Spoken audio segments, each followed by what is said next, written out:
It was supposed to be an ordinary day. Mark Reynolds, a man who had dedicated 2 decades of his life to the same company, walked into work one morning only to be handed a termination letter. Just like that, 20 years of loyalty meant nothing. No warning. No thank you. Just a cold, impersonal decision from the higher-ups. His world collapsed in an instant. His mortgage, his bills, his children's college tuition, all hanging by a thread. He had given everything to that job, sacrificed family time, missed anniversaries, birthdays, even Christmas mornings to meet deadlines, and now? He was nothing to them. For weeks, Mark wrestled with his pride, scrolling through job listings in frustration. Starting over at his age felt impossible. But desperation has a way of crushing ego, so he finally submitted an application to a rival company, one that had a better reputation and, ironically, had always been the competition. When he received the email inviting him for an interview, his heart raced with both relief and anxiety. He prepared, suited up, and stepped into the office with quiet determination. And then, his blood ran cold. Sitting across from him at the interviewer's desk was a face he never expected to see. Someone who knew his deepest regrets, his biggest failures. Someone who had every reason to deny him this job. Mark swallowed hard. This was not going to be just any interview. Mark Reynolds had always been a man of discipline and loyalty. He started at Sterling and Company fresh out of college, climbing the ranks from an entry-level analyst to a senior executive. He wasn't the most charming or outspoken employee, but he was dedicated, efficient, and reliable, a man who believed that hard work would always be rewarded. That belief shattered the day they fired him. He never saw it coming. No warnings, no hints. Just a meeting with HR and a severance package that barely covered 6 months of expenses. He had 2 kids in college, a mortgage, and a wife who had put her career on hold to support his. Failure wasn't an option. That's why, after weeks of sulking, he finally swallowed his pride and applied for a job at Vanguard Enterprises, Sterling's biggest competitor. He had spent years working against them, outmaneuvering them in deals, securing clients they wanted. Now, he needed them to save him. But the moment he stepped into the interview room, everything changed. Sitting across from him was Daniel Carter, a name that hit Mark like a punch to the gut. Years ago, Daniel had been a young, ambitious intern at Sterling and Company. He looked up to Mark, followed his every move, eager to learn. But Mark barely noticed him. In fact, when Daniel applied for a permanent position at Sterling, Mark had been the one who rejected him. Daniel had never forgotten. Back then, Mark hadn't thought twice about turning him away. The company had been cutthroat, and Mark had believed Daniel didn't have what it took. His resume wasn't impressive, his connections weren't strong enough, and Mark didn't see him as someone who could handle the pressure. That rejection had changed Daniel's life. He left Sterling and built his career elsewhere, eventually rising through the ranks, until now, when he was the head of hiring at Vanguard. And now, here they were. Mark's fate was in the hands of the very man he once dismissed. Daniel leaned back in his chair, fingers steepled together, watching Mark with a look that was impossible to read. Was he about to exact revenge? Or was this just another routine interview for him? Mark's mind raced. His future, his family's survival, depended on this job. But the real question was, would Daniel let the past dictate the future? The room fell into an uncomfortable silence. Mark's palms felt clammy, his heartbeat drumming in his ears as he stared at the man in front of him. Daniel Carter. A name from his past that he had long forgotten, but clearly, Daniel hadn't forgotten him. Daniel's lips curled into a polite, almost amused smile as he glanced at Mark's resume.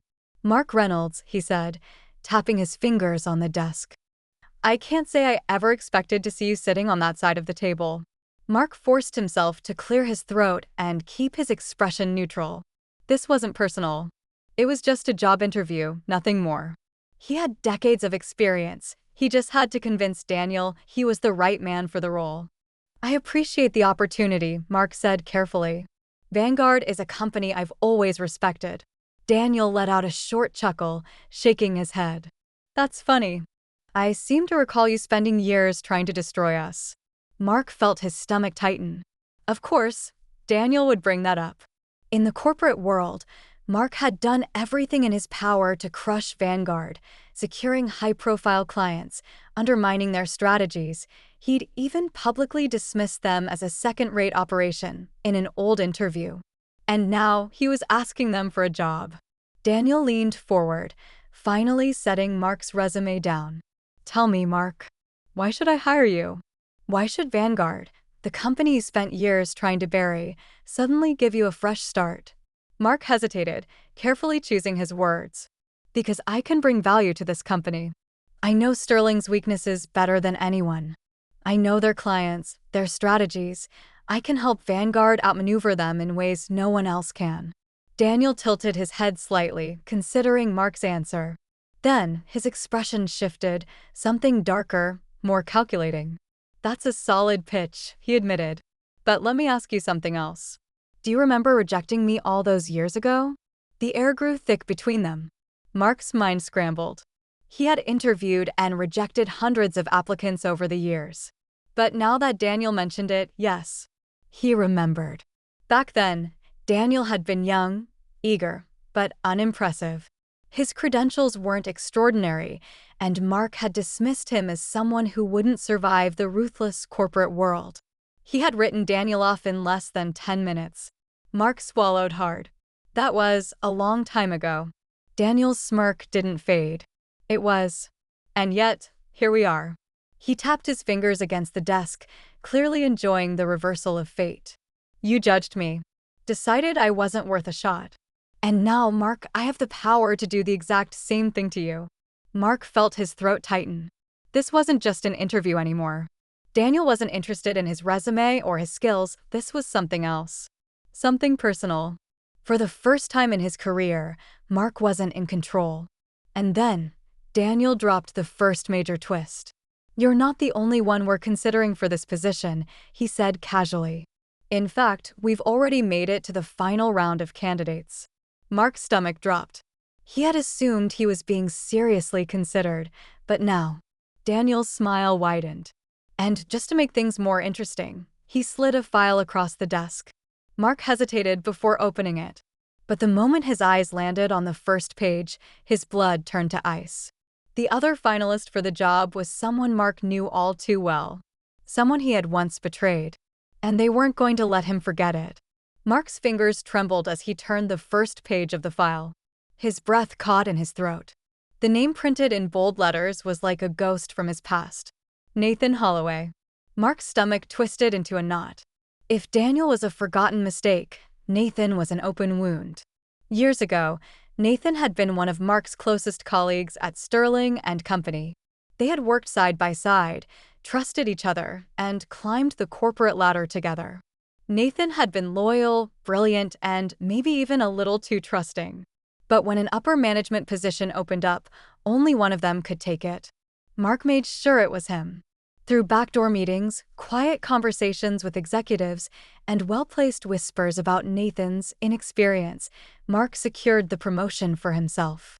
Nathan, blindsided and furious, had resigned soon after. And now, years later, Nathan was back. Mark's throat was dry. Nathan? Works here? Daniel grinned, clearly enjoying the look on Mark's face. Oh, he doesn't just work here. He's been with us for years. He's one of our top strategists. And funny enough, he's up for the same position you are. Mark clenched his jaw, trying to suppress the rising panic. This wasn't just competition. This was personal. Daniel leaned back, his smirk never fading.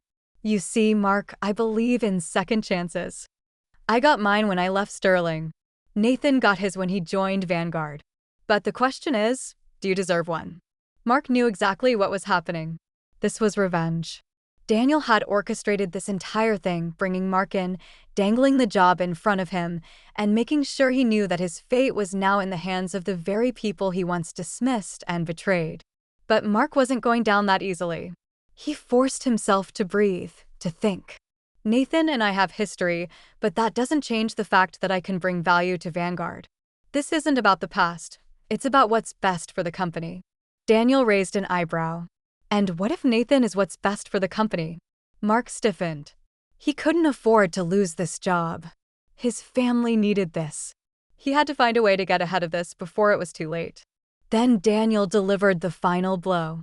"The decision isn't mine alone," he said. "Nathan will be in your next interview. He'll be the one deciding if you move forward." Mark's stomach dropped. Daniel's smirk widened. "Let's see how well you can talk your way out of this one." The next day, the final interview. Mark sat in the conference room, his hands clasped tightly in front of him. The tension was suffocating. Then, the door opened. Nathan Holloway stepped inside. He looked different from the man Mark had last seen years ago. His posture was more confident, his suit tailored perfectly, his eyes sharp. He didn't look like the young, naive executive Mark had outmaneuvered. He looked like a man in control.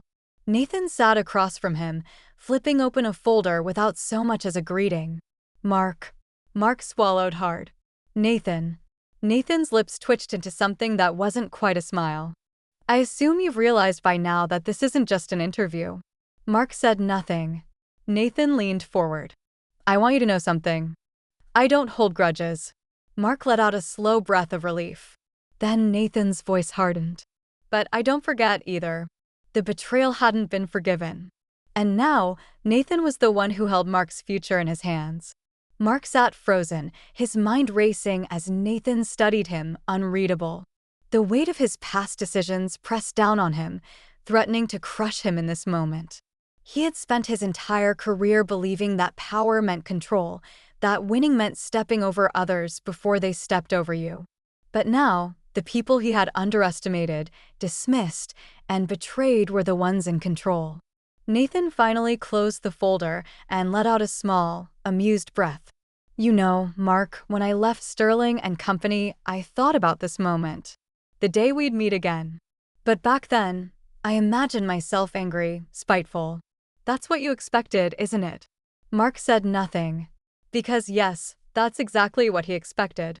Nathan tilted his head. "The truth is, I don't hate you. What happened back then? It made me stronger. It forced me to push harder, to build my own reputation without relying on people like you." And in the end, he spread his hands, gesturing to the Vanguard office around them. "I won."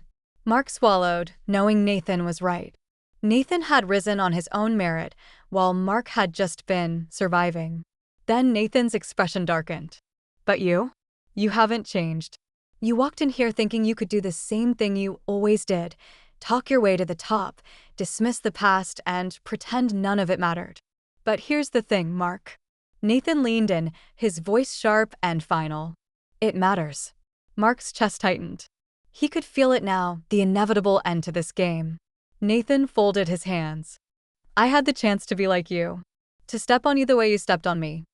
I could deny you this job and send you home with nothing, and honestly, it would be easy." Mark held his breath. "Here it comes." Nathan gave him a long, measured look. "But that's not what I'm going to do." Mark blinked, his stomach twisting with a new kind of dread. "You're offering me the job?" Nathan's lips curled into a smirk. "Oh no, Mark. I'm giving you something much worse." The air thickened. Nathan stood and straightened his suit. "You are officially hired at Vanguard Enterprises as my subordinate." Mark's breath hitched. "I'll be your boss," Nathan continued smoothly. "You'll report directly to me. Every project, every decision, every single thing you do at this company will have to go through me." Mark felt the blood drain from his face. This was worse than rejection. Nathan's voice was calm but merciless. "You spent your career taking power from people. Now, you'll learn what it's like to have it taken from you." Mark clenched his fists. "You want to humiliate me?" Nathan shrugged. "I want you to understand something you never did before. Loyalty matters. Integrity matters. People matter." He held Mark's gaze, his expression deadly serious. "You'll stay here, not because I need you, but because I want you to feel what it's like to be at the mercy of someone else." Mark swallowed hard. Every instinct told him to walk away, to keep whatever pride he had left and reject the offer. But then, he thought of his wife. His children. The bills piling up. He had no other option. Finally, he let out a slow breath and nodded. Fine. Nathan smiled. The game was over. And for the first time in his life, Mark wasn't the one in control. Mark walked out of the office, his head spinning. Hired, but not as the leader, not as the power player he had always been. As a subordinate. To Nathan Holloway. The humiliation burned. For years, Mark had been the one calling the shots. He had been the one others answered to, the one with the power to shape careers and futures. Now, his own fate was in the hands of a man he had once dismissed as unworthy. He could quit. Walk away with whatever pride he had left. But then, what? Go back to job hunting? Watch the bills stack up?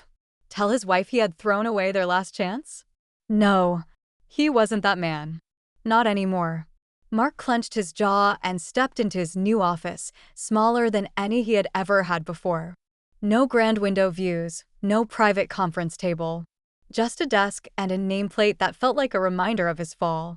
Nathan passed by the doorway, pausing just long enough to glance inside. Settling in? Mark nodded stiffly. It's an adjustment. Nathan smirked. Good. Adjustments are important.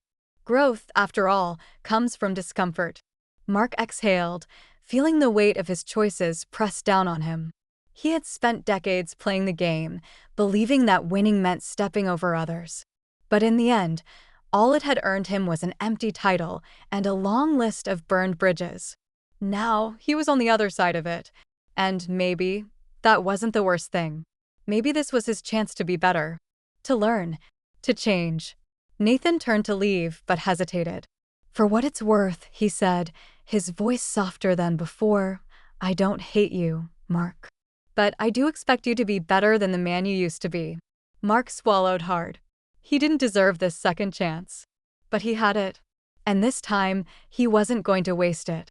Life has a way of bringing us face to face with our past. Sometimes, the very people we dismiss, underestimate, or betray end up in positions we never expected. Mark learned this the hard way. For years, he believed that power meant control, that success required stepping over others. But when the tables turned, he was forced to face the consequences of his actions. He lost everything, only to find himself at the mercy of the very people he once ignored. But here's the real lesson: humility and integrity matter more than power. The way we treat people today determines the doors that open or close for us tomorrow. Karma has a long memory. Mark's journey wasn't just about survival, it was about growth. He was given a second chance, not in the way he wanted, but in the way he needed. What would you have done in Mark's place? Would you accept the job under Nathan, or would you walk away? Share your thoughts in the comments. And if you enjoyed this story, don't forget to like, subscribe, and check out our other videos on life's unexpected twists.